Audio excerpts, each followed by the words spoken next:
Once again, our planet will have a second moon for a few months, a new natural satellite.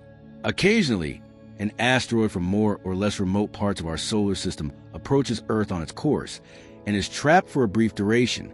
This is what will happen to 2024 PT5, the rather unromantic moniker of Earth's future small moon, which will enter our planet's area of interest on September 29th and remain there for a few months until November 25th. No need to panic. It will not collide with our globe. The rules of celestial mechanics are well understood, and this small rocky body, only a few meters in diameter, has no possibility of landing on our heads. Is this an extraordinary event? According to the media, it appears that almost everyone exclaims happily, Earth now has 2 moons. But is it truly true? Let's find out together.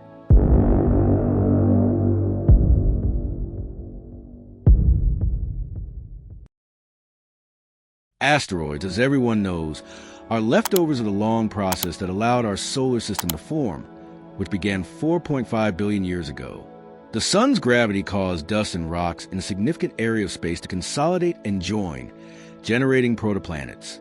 Some of them proceeded to accumulate material, eventually forming the planets we know today, while others remained small due to Jupiter's perturbative effect, which prevented them from aggregating, or they split further by colliding with one another. The majority of the objects originating from this type of billion-year-long conflict retained stable and rather regular orbits in the so-called main belt, a huge area of space between Mars and Jupiter. However, many others were expelled and spread throughout the inner solar system, frequently settling into orbits around the Sun that may collide with Earth's. These are the so-called NEOs, or near-Earth objects, which are numerous. About 30,000 have been cataloged thus far, and extremely harmful to our planet's future safety. Identifying them and precisely calculating their orbits has become a top concern, to the point where many initiatives throughout the world are now committed to constant monitoring of NEOs, both to update their position in space and to discover new ones. Among the most important is ATLAS, Asteroid Terrestrial Impact Last Alert System, which was developed by the University of Hawaii and funded by NASA. It consists of 4 telescopes, 2 in Hawaii, 1 in Chile, and 1 in South Africa, that automatically scan the entire sky multiple times each night in search of moving objects. ATLAS detected the magnificent comet we saw last autumn, as well as the minor asteroid 2024 PT5, on August 7th. The object that the media is enthusiastically referring to as Earth's second moon these days should have a maximum diameter of 11 meters and be classified as a member of the Arjuna asteroids group, which is a subgroup of the Apollo asteroids. The classification is still a little unclear. The primary characteristic of the Arjuna asteroids is that they orbit the Sun similarly to Earth. Because of its size, 2024 PT5 cannot be seen with the unaided eye or tiny telescopes, but by using more potent tools, we will be able to learn more about this kind of asteroid, and in particular, its gravitational interactions with the Sun and our planet. Can we think of 2024 PT5 as a second moon of Earth? That is the question that everyone is asking.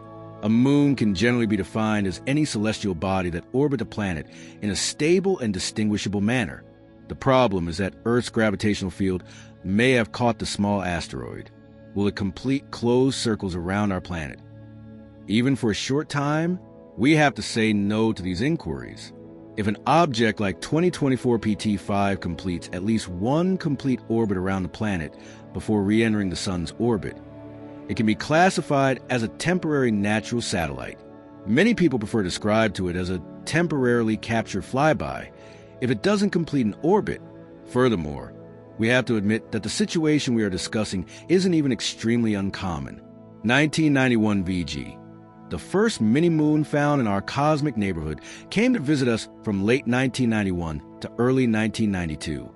The observation of 2006 RH-120, which was first thought to be a man-made object similar to space junk, was later determined to be a mini-moon with diameter of less than 7 meters. It remained close to Earth for around a year between the summer of 2006 and the following year. Another celestial body was found in 2020 that orbited our planet for nearly 2 years, making it the longest-lasting mini-moon ever seen and verified. Over the years, more accurate detections have been made possible by the development of new monitoring techniques. Yet certain mistakes have persisted. prompting more caution. A new mini-moon was believed to have been discovered in 2002. However, additional research revealed that it was most likely space junk. The item is thought to have been the third stage of a Saturn V, a massive rocket that was utilized in many iterations for the U.S. Apollo lunar program during the late 1960s and the early 1970s. All right, everyone, let's take a quick break before moving on. Don't forget to subscribe to the Space Time channel. You may help us create ever better goods by clicking the bell. The development of models and simulations to calculate the number of celestial bodies that eventually orbit the Earth, even for a little period of time, has also been made possible by data gathered in recent decades. According to certain assessments, the planet is most likely surrounded by at least one celestial object with a maximum diameter of less than 1 meter.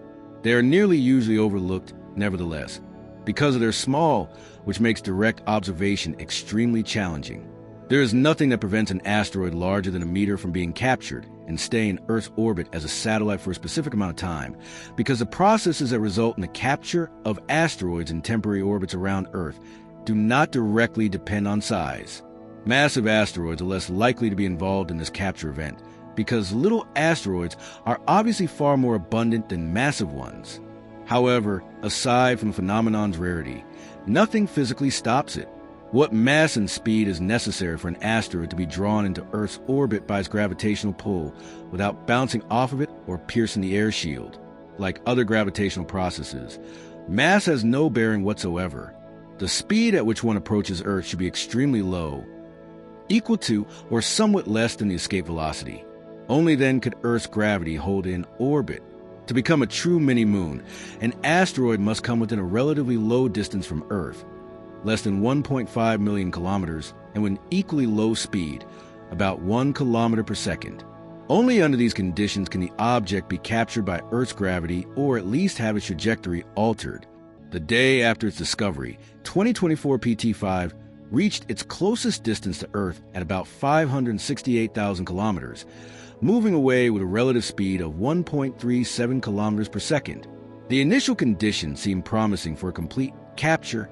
However, following its close approach to Earth, its orbit underwent significant gravitational perturbation. Its orbital inclination rose from less than 1 degree to roughly 1.5 degrees, and its semi-major axis grew from 0.97 AU to 1.01 AU. All of this put the object on an orbit that will keep it between 3.5 and 4 million kilometers from Earth between September 29th and November 25th, far from the gravitational pull of our planet.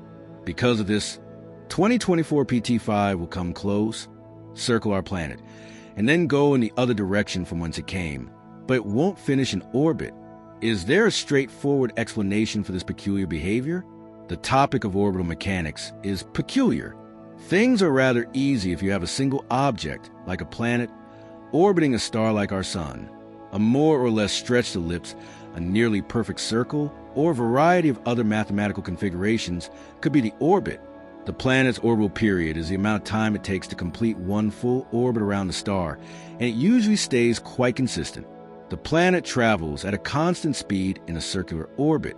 However, if the orbit is elliptical, the planet accelerates somewhat nearer the star and decelerates at a greater distance. Let's now assume that the star is orbited by a second object, such as an asteroid. Assuming that the asteroid's orbit is somewhat more elliptical than the planet's, it would have an orbital period that is nearly identical to the planet's.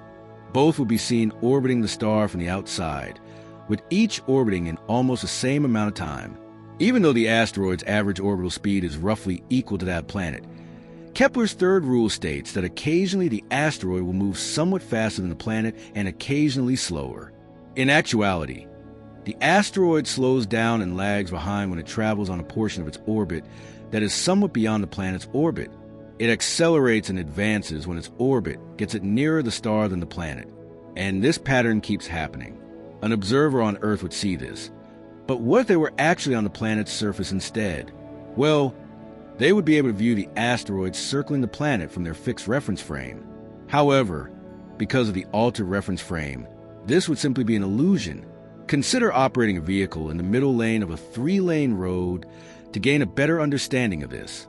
Now, picture a car passing you on the left then entirely shifting to the right lane, slowing down, falling behind you, and then speeding up to pass you on the left once more. Subjectively, wouldn't it appear that the car is circling you? Of course. However, if someone were observing from the side of the road, they would only witness the two cars passing one another in a straight line. To put it briefly, objects such as 2024 PT5 are not truly moons because they orbit the star rather than the planet, and they are typically too far away to be gravitationally bound. They are best described as quasi-moons or quasi-satellites. If I may put it more graphically, I would say that 2024 PT5 will be drawn to Earth like a dried leaf caught and held for a while by the air vortex of a passing car.